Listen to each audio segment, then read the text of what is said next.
Who were the real Knights Templar? The Knights Templar are best known for the legends of their lost treasure, but who were these warrior monks? Read on to discover more.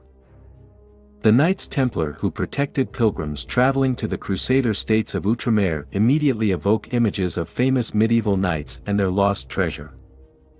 There are only a few written documents that were written after the dissolution of the order in 1312. Who were the real Knights Templar, and what happened to their legendary lost treasure? The 11th and 12th centuries in Western Europe were a time of evolution for Christianity. Christian monasticism had spread, with the creation of new religious orders, and numerous pilgrims traveled on the dangerous road toward Jerusalem and the Holy Land, one of the most important pilgrimages during the Middle Ages. This trip lasted several years, with pilgrims walking more than 12,000 kilometers, 7,500 miles, including the return journey. Many pilgrims did not survive the entire trip. In this context, Pope Urban II urged Western leaders to take up arms, to defend pilgrims, and liberate Jerusalem and the Holy Land from Islamic rule. As a result, the First Crusade began, and Godfrey of Bouillon and his men took the city of Jerusalem in 1099. In 1120, around the time of the Council of Nablus, north of Jerusalem, a small group of laymen founded a new order, the Poor Fellow Soldiers of Christ in the Temple of Solomon, today best known as the Knights Templar, or Templars. The few written documents about the group's creation mention 9 knights, with Hugues de Payens as their leader. Hugues de Payens and the others were probably linked to the Canons Regular of the Holy Sepulchre, the most powerful Christian order in Jerusalem, created by Godfrey of Bouillon, leader of the First Crusade. Hugues himself lived among other secular knights who stayed in Jerusalem and other parts of Outremer after the First Crusade. The Templars chose to serve and defend their newly acquired possession, the Holy Sepulchre. Although part of the lay community, these men were deeply religious and served the church. Other knights and lords soon joined the small community. Similarities existed between other forms of religious life and the Order of Solomon's Temple.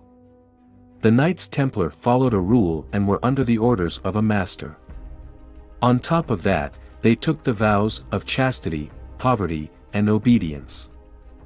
However, when creating this militia Christi, the knights wanted to be completely independent of the canons of the Holy Sepulchre and any other religious orders. Unlike the canons, their first mission was military. They created this autonomous order to protect Western pilgrims on their way to Jerusalem and Outremer, the 4 states created after the First Crusade in the Levant.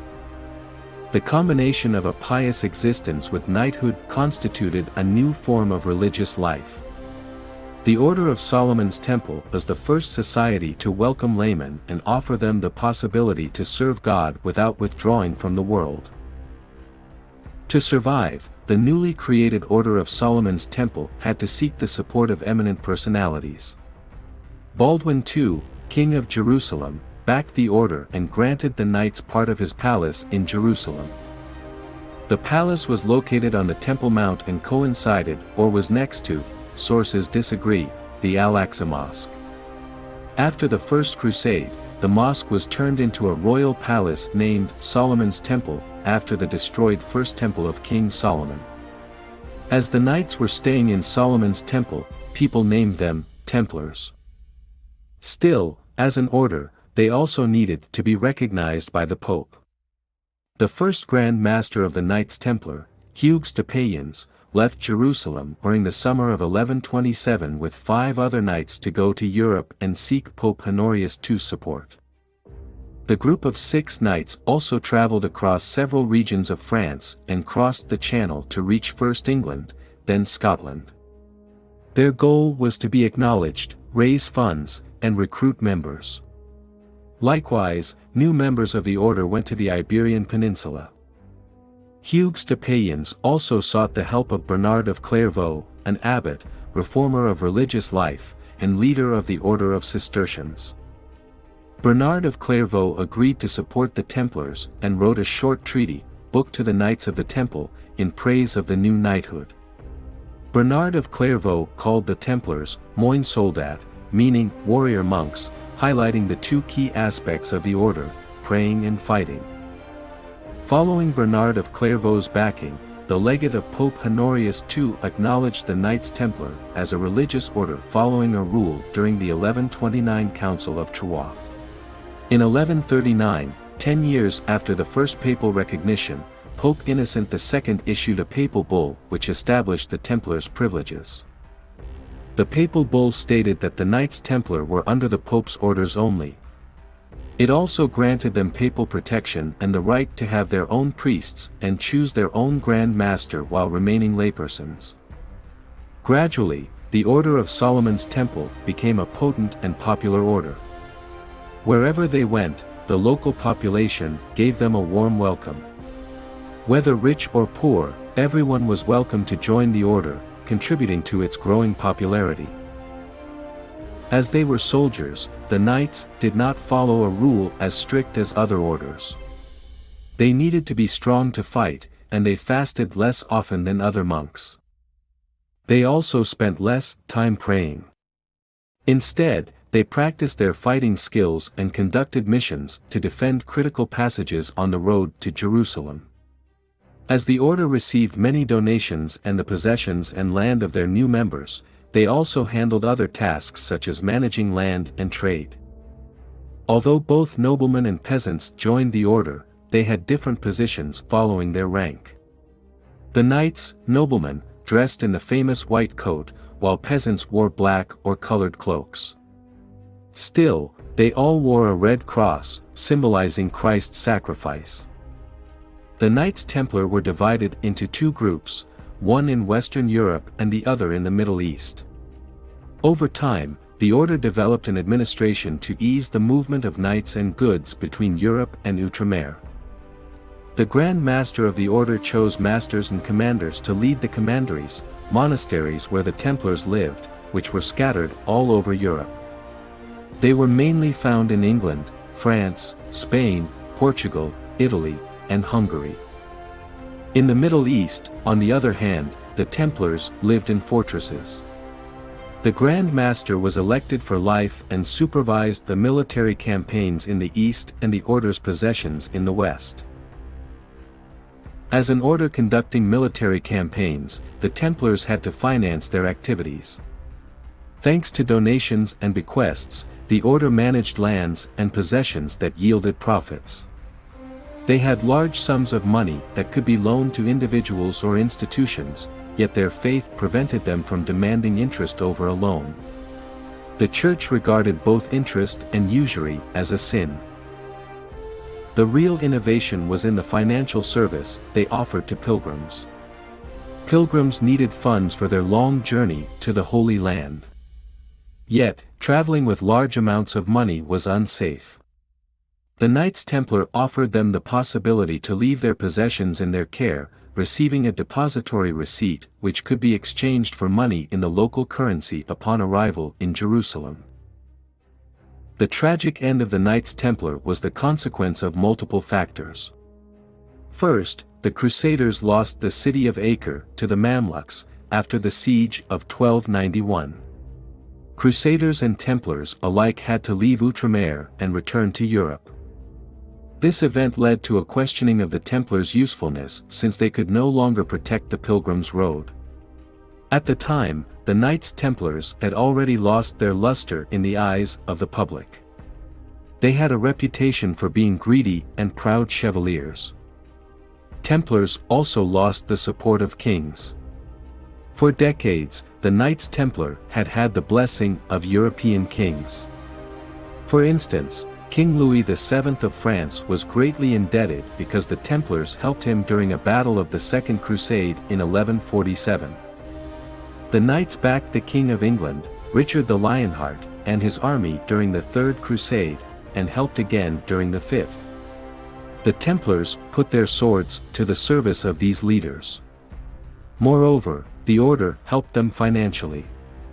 Penniless kings sought the help of the Templars to fund their crusades or pay a ransom to deliver them when imprisoned by the enemy. However, the order got caught in the middle of a quarrel between Philip IV, King of France, and Pope Boniface VIII, and after him, Pope Clement V. The king and the pope were arguing about the supremacy of papal power over the temporal power of the king. The Templars were an extremely rich, powerful, and well-trained army at the pope's service, and Philip IV looked for a way to make them disappear. Philip ultimately found a solution to his problem.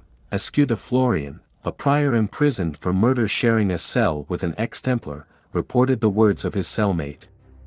The Templar supposedly told Esquire about the obscene activities that occurred in the commanderies, denial of Christ, blasphemous rites of passage, and sodomy. Esquire de Florian spread the rumor amongst the general population. Even with an ongoing papal investigation, Philip IV did not wait for a verdict and decided to take the order by surprise. On Friday, October 13, 1307, in a single day, all Templars across France were arrested. Today, Friday the 13th is still a day of bad luck. Jacques de Molay, Grand Master of the Order, and his knights were taken prisoner and judged during the unfair trials of the Knights Templar. The Inquisitor William of Paris ran the interrogation during which 38 knights were tortured to death. Others surrendered and confessed to heresy and idolatry. Jacques de Molay and the other leaders of the order always claimed their innocence.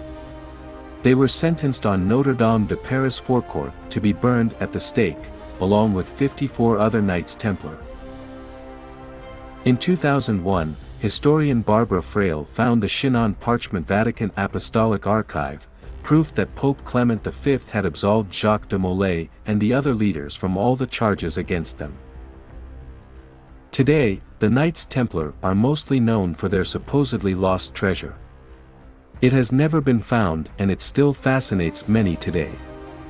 Many treasure hunters are still looking for the Templars' money, gold, and jewels. Each commandery did indeed have a chest containing their treasury. At the time of the Templars' arrest, only one chest containing a large amount of money was found. Philip IV seized the money, which went to the king's treasury.